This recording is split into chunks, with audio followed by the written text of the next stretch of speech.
Hello guys, welcome back to my channel. आज हम explain करने जा रहे हैं मार्शल मास्टर के लेटेस्ट एपिसोड को। तो बिना किसी देरी के स्टार्ट करते हैं। एक बार रिकैप ले लेते हैं पिछले एपिसोड। तो हमने पिछले एपिसोड में देखा था कि चेन साओ और मिस जी 7th फ्लोर में फंस गए थे। वहीं पे उन लोगों को आगे चलते चलते लीजेंडरी स्वॉर्डमैन की डेड बॉडी मिलती है और उस डेड बॉडी को देखकर चेन साओ हैरान हो जाता है, तो कि 2000 साल पहले बहुत ज़्यादा फेमस और ख़तरनाक स्वॉर्ड्समैन जिनके बारे में अब तक भी हिस्ट्री में पढ़ाया जाता है, जिनकी डेड बॉडी भी यहाँ पे है और लीजेंडरी स्वॉर्ड भी उन्हीं की यहाँ पर है। और साथ ही यहाँ पर उनका लीजेंडरी स्वॉर्ड्स भी मौजूद था, जिसके अंदर से एक अजीब सी हंसने की आवाज़ आती है और फिर हमें दिखाया जाता है कि एक बहुत बड़ा सा ग्रीन सरपेट निकलकर चेन साओ और मिस जी के ऊपर हमला कर देता है। अब इसके जवाब में मिस जी का फैन स्वॉर्ड्स ऑटोमेटिकली उनको बचाने के लिए ग्रीन सरपेट से फाइट करने जाता है और ये चीज़ देखकर मिस जी काफ़ी ज़्यादा हैरान हो जाती हैं। और अब आगे दोस्तों, आज के एपिसोड की शुरुआत में बिल्कुल उसी जगह से होती है जहां हमें दिखाया जाता है कि ग्रीन सरपेट फैन स्वॉर्ड के ऊपर भारी पड़ रहा था, जिसको देखकर चेन साओ भी कहने लगता है कि अगर ऐसा ही चलता रहा तो फैन स्वॉर्ड ज़्यादा देर तक नहीं टिक पाएगा। तभी हमें दिखाया जाता है कि चेन साओ के रिंग के अंदर से उसका रस्टी स्वॉर्ड भी ऑटोमेटिक बाहर निकलकर ग्रीन सरपेट के ऊपर अटैक करने अब ये चीज़ देखकर चेन साओ भी काफ़ी ज़्यादा हैरान हो जाता है। वो कहने लगता है कि आखिर मेरा रस्टी स्वॉर्ड ऑटोमेटिक कैसे काम कर रहा है। लेकिन बात करें अब उस ग्रीन सरपेट को, तो वो दोनों के अटैक को ही बड़ी आसानी से रोक रहा था। अब बस इतना ही नहीं, उसने फैंग स्वॉर्ड्स की सारी एनर्जी को ख़त्म कर दिया था, जिस वजह से फैन स्वॉर्ड्स वापस मिस जी के पास चला जाता है। अब ये फाइट ग्रीन सरपेट और चेन साओ के रस्टी स्वॉर्ड्स के बीच में थी। ग्रीन सरपेट एक पावरफुल एनर्जी वेव से रस्टी स्वॉर्ड्स के ऊपर हमला करता है, जिससे वो घायल होकर दूर हट जाता है। लेकिन इतने से ही वह हार मानने वाला नहीं था। हमें दिखाया जाता है कि रस्टी स्वॉर्ड के अंदर से ही एक बहुत ही बड़ा और पावरफुल ब्लू ड्रैगन बाहर निकलता है, जिसका मतलब कि चेन साओ के रस्टी स्वॉर्ड के अंदर भी एक स्पिरिट है। लेकिन इस बात की खबर अब तक चेन साओ को भी नहीं थी। ब्लू ड्रैगन यहाँ पर एक जोरदार दहाड़ लगाता है, जिससे कि यह पूरा 7th फ्लोर हिल जाता है। तो फिर इसके जवाब में ग्रीन सरपेट भी अपनी ताकत दिखाने के लिए ज़ोर से चिल्लाता है, जिसके बाद में दोनों फुल स्पीड में एक दूसरे के ऊपर हमला करने के लिए बढ़ते हैं।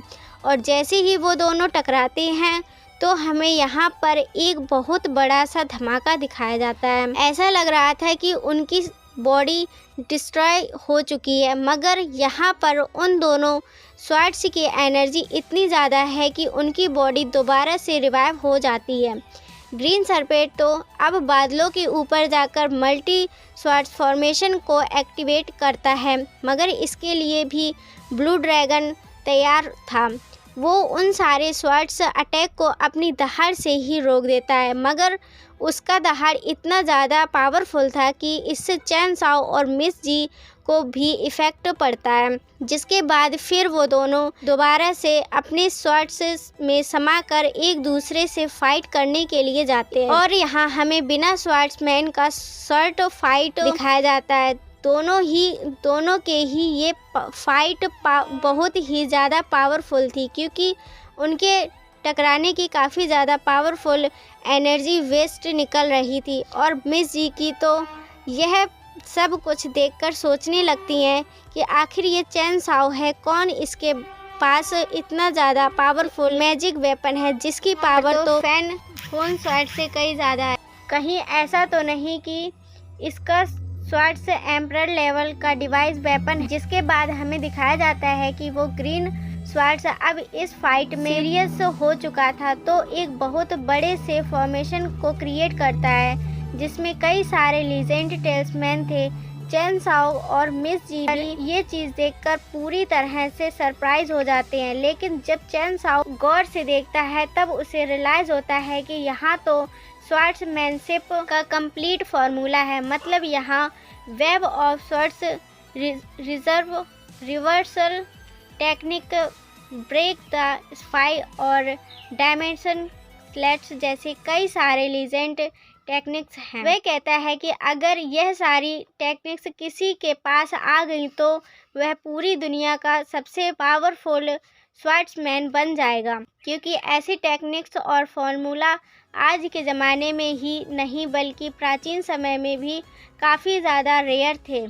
चैन साओ कहता है कि अब तो मैं यह सब कुछ यहाँ से लेकर ही जाऊँगा और फिर अपने मार्शल विल की एनर्जी से ग्रीन स्वॉर्ड्स के ऊपर कब्जा करने की कोशिश करता है। एंड सरप्राइजिंग उसका यह तरीका काम कर रहा था। स्वॉर्ड्स के अंदर की स्किल्स चैन साओ के मार्शल विल से कनेक्ट होते ही उसकी बॉडी के अंदर ट्रांसफ़र होने लगती है। फिर चैन साओ फुल पावर से उस स्वॉर्ड्स को अपने पास खींचने लगता है। मार्शल विल का इस्तेमाल करने की वजह से चैन साओ के लिए यह काफी एक्सॉस्टिंग था।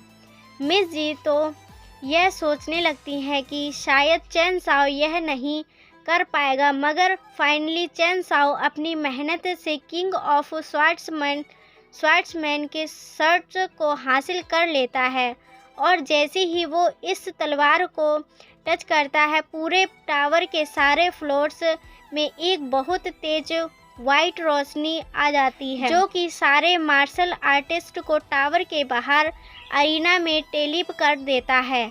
बट यहाँ पर एक बहुत ही अजीब चीज़ होती है।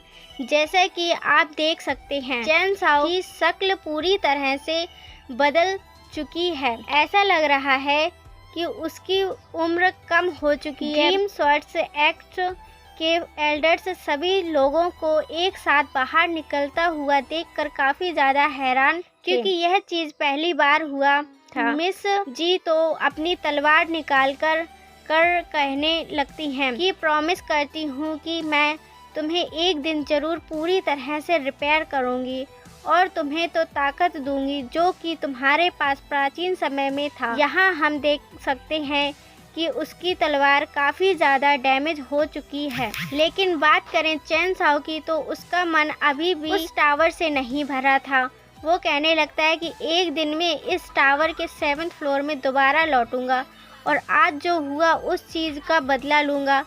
अब यहाँ पर जैसे ही क्वींसी चैन साओ को देखती हैं तो हाथ हिलाते हुए चैन साओ से मिलने के लिए आती हैं, मगर चैन साओ जाने से पहले मिस जी से कह रहा था कि तुमने अंदर जो वादा किया था वो चीज़ याद रखना, जिसके जवाब में वो कहती हैं हाँ बिल्कुल। अब इसके बाद वो कुछ और भी कहने वाली थी, मगर चैन साओ तो वहाँ से चला जाता है। इसलिए फिर वो चैन साओ से कहती हैं कि आखिर तुम्हें इतनी जल्दी किस लिए है। तभी पीछे से स्वांग चैन साओ को देखकर कहने लगता है कि आखिर यह बंदा अब तक जिंदा कैसे है।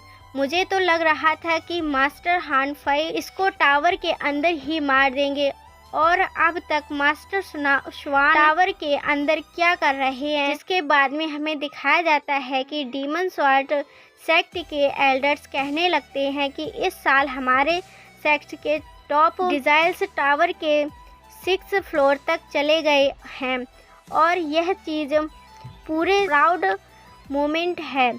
डीम स्वॉर्ड सेक्ट का नाम अब पूरे टेरिटरी में फेमस हो जाएगा। जरा देखो तो हान के स्वैन और लैंग्स यांग फैन यहाँ मौजूद है।